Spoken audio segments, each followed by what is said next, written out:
문제 17번 변호사법상 계쟁 권리의 양수 금지 규정 위반에 해당하는 것은 이 변호사법 제32조에 보면 계쟁 권리의 양수 금지라고 해서 변호사는 계쟁 권리를 양수하여서는 아니 된다 라고 하고 있고 이제 이를 위반 시 형사처벌을 하고 있거든요.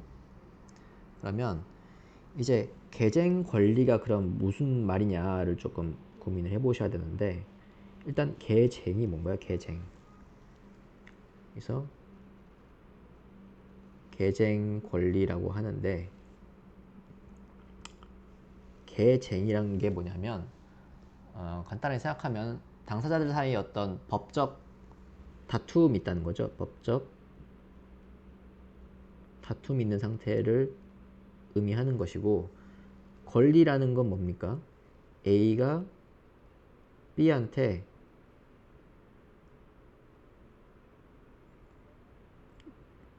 어떤 청구를 할 수 있는 권한이 있다는 것을 의미하거든요. 그렇기 때문에 계쟁 권리라는 것은 A가 B에 대해서 어떤 청구권을 가지고 있을 때 이 청구권이 실제 있냐 없냐 가지고 다툼이 되고 있는 상태인 권리를 이제 계쟁 권리라 생각하시면 되고, 그럼 이제 이거랑 비교를 조금 하셔야 되는 개념이 뭐냐면 계쟁 목적물,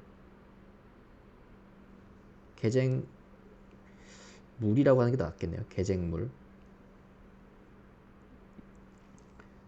인데 이게 어떻게 다르냐 생각하면, 예를 들어서 지금 요 얘가 조금 별로니까 좀 다른 걸 다시 들어볼게요. A가 B에 대해서 주식 인도 청구권이 있어요. 그럼 그 말은 B한테 지금 주식이 있다는 것을 의미하기도 하겠죠. 그러면 이 주식 인도 청구권이 이 사건에서의 계쟁 권리가 되는 것이고, 주식은 계쟁물이 되는 거거든요. 따라서 예를 들어서 변호사 정이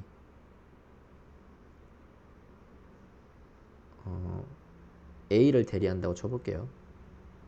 위임을 해서 이 경우에 정이 주식인도 청구권을 A로부터 양수받는 것은 요거는 금지가 되지만, 요 주식을 어떤 식으로든 받게 되는 것은 허용이 된다는 의미입니다. 그래서 이 기본적인 그 내용, 그 개념을 조금 파악하시고 문제를 풀어보시면 도움이 될 거예요. 그래서 1번 변호사 갑은 부가가치세 경정 청구 거부 처분 취소 소송의 의뢰인 A로부터 착수금 없이 그 수임 사무의 성공 보수로 위 사건이 승소 확정되는 경우 장차 국가로부터 환급받게 되는 국세 환급금 중 10% 상당액을 양도받기로 하였다. 그래서 지금 이것도 어떻게 보면은 사실관계가 굉장히 좀 복잡하다고 생각할 수도 있는데, 일단 문제 자체를 푼다고만 생각했을 때는 결국 승소 확정되는 경우 장차 받게 되는 금원 중 10% 상당액을 양도받기로 한 거잖아요. 이런 경우는 규정 위반이 아닙니다. 따라서 위반 X. 왜냐하면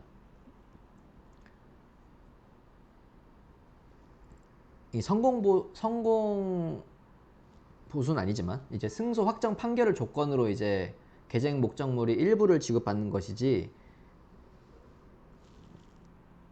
그 계쟁 권리를 양수하는 건 아니거든요. 그렇기 때문에 위반이 아니고, 그리고 여기 보시면은 부가가치세 경정 청구 거부 처분 취소 소송 해가지고 지금 엄청 여기 긴데, 이게 뭐냐면 개념이 길 때는 항상 좀 잘라서 보시면 도움이 될 것 같아요. 경정 청구를 했다는 건 뭡니까? 부가가치세를 이제 뭐 세무서에서 저도 뭐 정확히 절차는 모르지만 뭐 내라고 했겠죠. 갑한테. 그 갑이 내가 왜 이 금액을 내야 돼요? 하면서 이제 경정 청구를 하는 거죠. 경정 청구란 말 그대로 바꿔달라. 나 이거 못 받아들이겠다 하니까 이제 행정청에서 거부 처분을 내린 거예요. 무슨 말이냐? 못 바꿔준다 라고 하면 나중에 이제 행정소송법에서 배우시겠지만 이 거부 처분에 대해서 행정소송으로 다툴 수가 있거든요. 그 다투는 방법 중 하나가 이제 취소소송을 이제 제기를 하는 거고, 여기 성공보수로 나왔네요. 그걸 빼먹고 읽었는데, 아무튼 그렇게 해서 이 취소소송이 이제 승소 확정되면 여기에 따른 성공보수를 받게 되는 것에 불과하는 거지, 그 개정 권리를 양수하는 것은 아니라는 거예요. 그렇기 때문에 규정 위반이 아니다. 그래서 뭐 요 절차는 앞으로 여러분들이 이제 계속 행정법을 공부하시면서 계속 이 비슷한 그 형태의 그림을 그리시게 될 테니까 한번 봐두시면 좋을 것 같아요. 선지 2번. 변호사 을은 수년간 의뢰인 B 회사로부터 여러 소송 사건을 수임하여 처리하였는데, 의뢰인 B 회사 변호사 을 수임료 및 성공보수로 3억 원이 넘는 돈을 지급받지 못하게 되자 3억 원의 성공보수를 못 받게 됐네요. 수임료랑. B 회사로부터 B 회사가 C에 대해서 갖고 있는 4억 상당의 채권, B 회사가 C에 대하여 가지고 있는 채권을 양수한 다음에 변제에 충당하였다. 그러니까 뭐 그림을 굳이 안 그려도 될 것 같긴 한데 그래도 그려보면 지금 변호사 을이 의뢰인 B한테 어떻게 보면은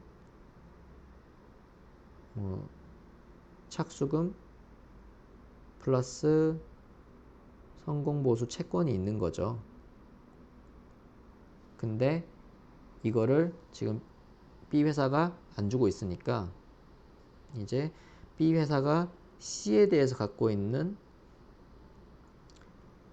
거래대금 채권을 이제 회사가 B한테 B가 을한테 이제 채권 양도를 이제 하는 거죠. 이거는 지금 개쟁 중인 권리가 아니죠. 왜냐하면 소송이 제기되지 않은 요건 지금 소송이 제기된 게 아니잖아요. 그렇기 때문에 이 채권을 양수한 것은 개쟁 권리 양수에 해당하지 않습니다.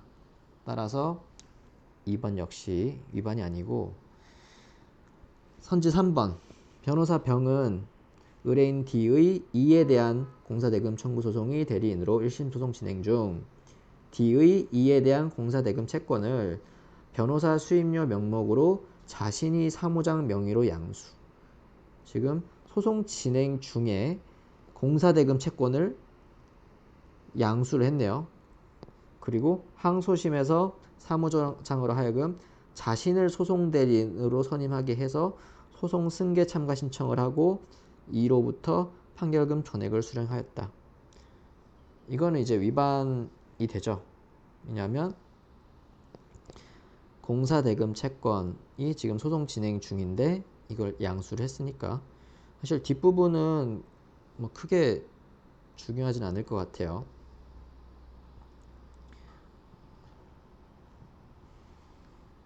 왜냐면은 이 사무장 명의로 양수를 했기 때문에 또 어떻게 생각하기에 따라서는 사무장이 양수했지 변호사가 양수한 건 아니지 않냐 라고 할 수 있겠지만, 결과적으로 뒷부분도 봐야겠네요. 지금 보니까 판결금 전액을 수령을 했잖아요.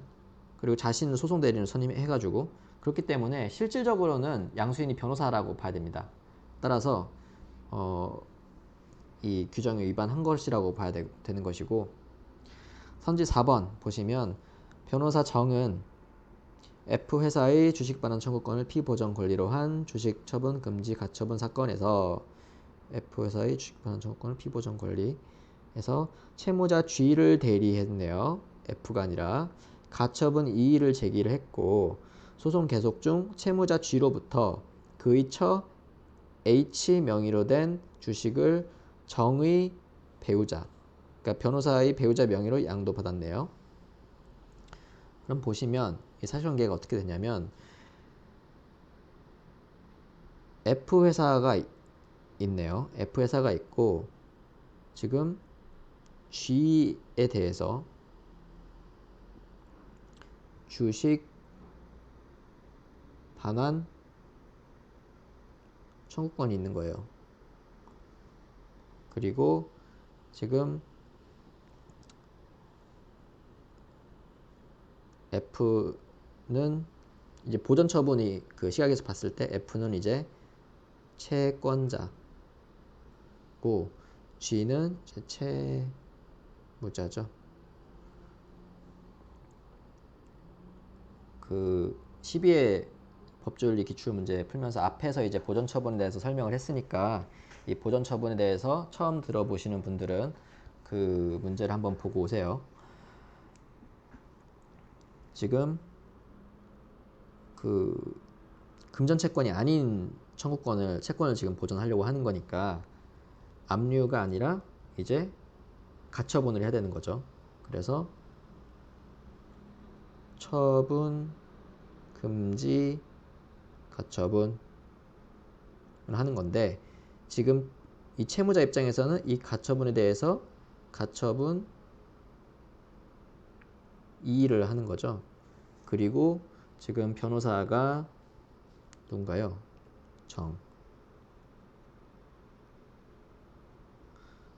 변호사 정이 이제 지금 G를 이제 대리하고 있는 상황인데 소송 계속 중에 채무자 G로부터 그의 처 H, 그러니까 처가 이제 H가 있는데 변호사 정의 배우자, 여기는 안 나와 있지만 A라고 해볼게요. 이렇게 주식을 넘겨준 거죠.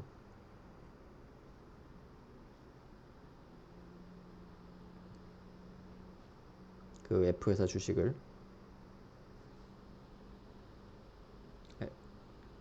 F회사가 이제 G의 주식을 F회사 주식이네요. F회사 주식을 이거는 제가 초반에도 이제 설명드렸던 것처럼 주식 반환 청구권이 이제 그 계쟁 권리고 이 주식은 계쟁물에 불과하기 때문에 이 규정에 위반되지가 않습니다. 따라서 뭣도 맞고 그래서 답은 2번.